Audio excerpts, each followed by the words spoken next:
இந்த காணொளியை தொடர்ந்து பார்க்கறதுக்கு முன்னாடி மறக்காம தமிழ் ஜனம் சேனலை சப்ஸ்கிரைப் பண்ணிடுங்க. நேயர்களுக்கு வணக்கம். தமிழ் ஜனம் டிஜிட்டல் எக்ஸ்க்ளூசிவ் நிகழ்ச்சிக்கு உங்களை வரவேற்கிறோம். ஈரானில் மீண்டும் போர் பதற்றம் தொடங்கிருச்சு.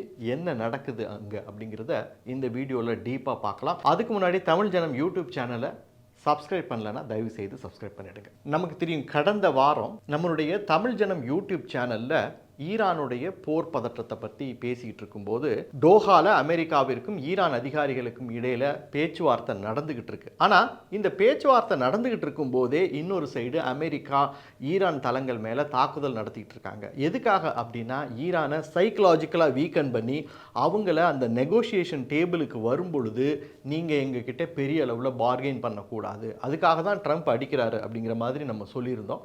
நாம் எதிர்பார்த்தது மாதிரியே இந்த வாரம் அங்கே ஈரான் அதை பொறுத்துக்கலை, பதில் தாக்குதலை தொடங்கிட்டாங்க. இப்போது மறுபடியும் ஒரு ஃபுல் ஃப்ளெஜ்டு வார், ஏறக்குறைய ஒரு ஃபுல் ஃப்ளெஜ்டு வார் அங்கே தொடங்கிருச்சு.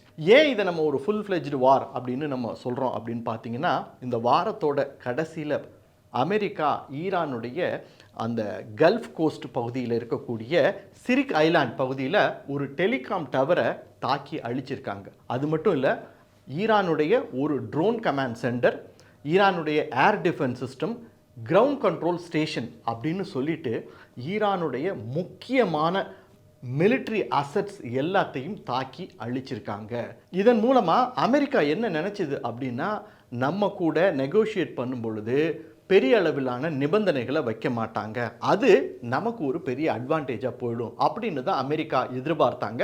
ஆனால் நடந்தது என்னவோ வேற. ஈரான் உடனடியாக பதில் தாக்குதலை தொடங்கி அமெரிக்காவுக்கு சொந்தமான 2 MQ-9 ட்ரோனை தாக்கி அழிச்சிட்டாங்க. அது மட்டும் இல்லை, 2 US ஏர்பேஸை அடிச்சிருக்கோன்னு சொல்கிறாங்க. ஆனால் எந்த பேஸை அடிச்சிருக்கோம் அப்படிங்கிற தகவலை வெளியில் சொல்லலை.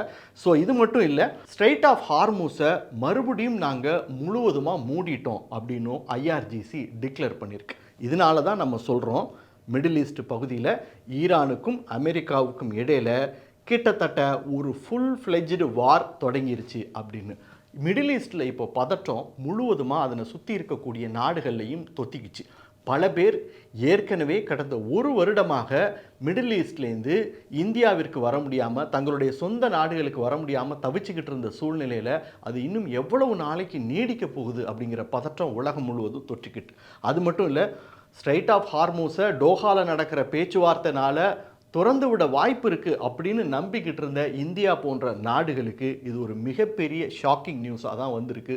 ஸோ இப்போ தொடங்கி இருக்க போர் மறுபடியும் எத்தனை நாளைக்கு நடக்கும், கூடிய சீக்கிரம் முடிவுக்கு வருமா அப்படிங்கிறதெல்லாம் நம்ம சொல்லவே முடியாது. காரணம் என்ன அப்படின்னா, இந்த தடவை ஈரான் என்ன சொல்லியிருக்கு அப்படின்னா, உலகத்திலேயே ஒரு நம்ப முடியாத மனுஷன்னா ட்ரம்ப் தான், நம்ப முடியாத நாடுன்னா அமெரிக்கா தான், எங்களை பேச்சுவார்த்தை நடத்திக்கிட்டே எங்கள் முதுகில் குத்திருக்காங்க அப்படின்னு சொல்லியிருக்காங்க.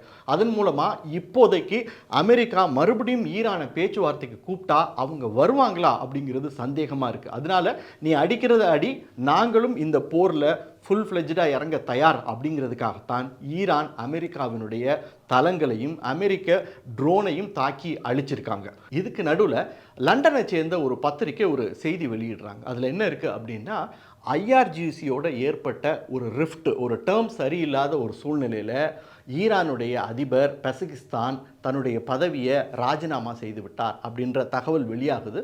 உடனடியாக ஈரான் அதை மறுக்குது. நாங்கள் இப்போது எங்கள் நாடு ஒரு மோசமான சூழ்நிலையில் இருக்குது, அதற்கு தலைமை தாங்கி கொண்டு இந்த போரை நடத்திக்கிட்டு இருக்கவர் பெசகிஸ்தான் தான்.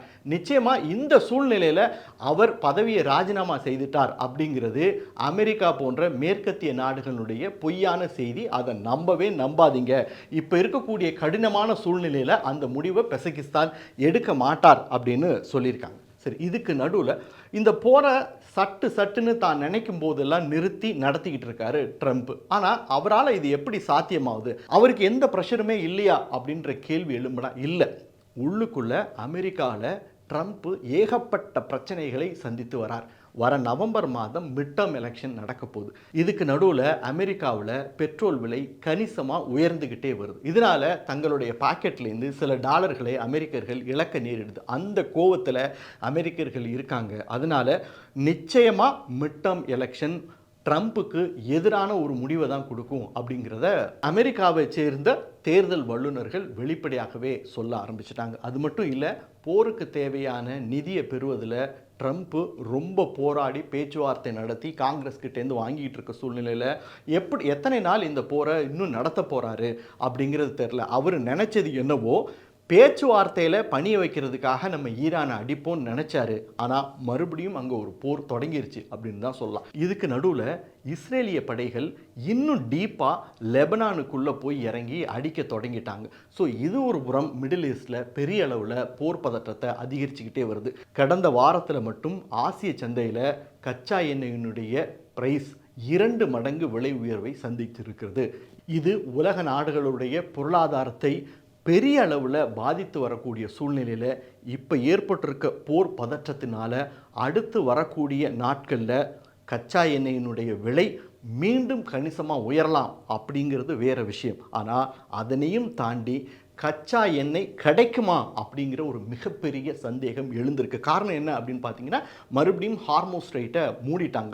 ஒருபுறம் அமெரிக்கா என்ன செய்துட்டு வராங்கன்னா, அந்த ஹார்மோஸ் ஸ்ட்ரெயிட்டுக்குள்ளே கன்னி வெடி வைத்திருக்கு இல்லையா ஈரான், அதையெல்லாம் நீக்கிக்கிட்டு வராங்க. அது மட்டும் இல்லாமல் ஈரானிய படைகள் மேலே தாக்குதல் நடத்திக்கிட்டு இருக்காங்க. அமெரிக்க ரோந்து கப்பல்கள்லாம் ஹார்மோஸ் ஸ்ட்ரெயிட்டில் இப்போ நுழைந்து அங்கே கண்காணிச்சிட்டு வராங்க. ஆனால் அதையெல்லாம் தாண்டி முழுவதுமாக அதனுள்ள கப்பல் போக்குவரத்தை அமெரிக்காவால் ஏற்படுத்த முடியல. இது ட்ரம்ப்புக்கு கிடைத்த இன்னொரு பெரிய தோல்வி. இந்த தோல்வியையும் ட்ரம்ப்பு தன்னுடைய மிட் டர்ம் எலெக்ஷனில் எதிர்கொள்ள வேண்டி வரும் அப்படிங்கிறாங்க பொருளாதார நிபுணர்கள். ஆக இந்த போர் இன்னும் எத்தனை நாளைக்கு நடக்கும், அல்லது உடனடியாக போர் முடிஞ்சிருச்சுன்னு ட்ரம்ப் நாளைக்கே கூட அறிவிக்கலாம். என்ன நடக்க போகுது அப்படிங்கிறத நாம் பொறுத்திருந்து தான் பார்க்க முடியும். மேலும் இது போன்ற பல்வேறு சுவாரஸ்யமான தகவல்களை தெரிஞ்சுக்கிறதுக்கும் தமிழ் ஜனம் சேனலை மறக்காம சப்ஸ்கிரைப் பண்ணிக்கோங்க. இது போன்ற சுவாரஸ்யமான புது தகவல்களை தெரிஞ்சுக்க தமிழ் ஜனம் சேனலை உடனே சப்ஸ்கிரைப் பண்ணிக்கோங்க.